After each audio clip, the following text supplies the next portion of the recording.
एक महत्त्वाची बातमी समोर येते तर पाठपुरावा करण्यासाठी मालेगावला जाणार असल्याचं सोमय्या यांनी म्हटलंय। सोमय्या यांच्या मालेगाव दौऱ्याला आता मुस्लिम संघटनांनी विरोध केलेला होता। किरीट सोमय्या गो बॅकचे इथे फलक झळकवण्यात आले। सध्याची दृश्य आपण पाहतोय। बांगलादेशींनी मालेगावात जन्म प्रमाणपत्र मिळवली असा आरोप या ठिकाणी करण्यात येतोय। किरीट सोमय्या या संदर्भात आढावा घेण्यासाठी जाणार होते आणि त्यांना आता विरोध केला जातोय। बांगलादेशींनी मालेगावात हे जन्मपत्र मिळवल्यानंतर या सगळ्या घडामोडी घडतात।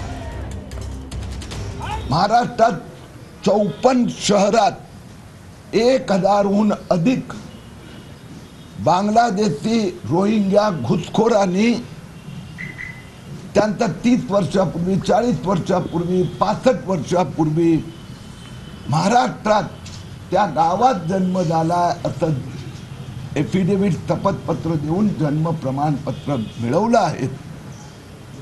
हा घोटाळा मुख्यमंत्री देवेंद्र फडणवीस यांनी लक्ष घातल्यामुळे उघडकीस आला आहे। त्याचा पाठपुरावा करण्यासाठी आता मी मालेगावला जाणार आहे।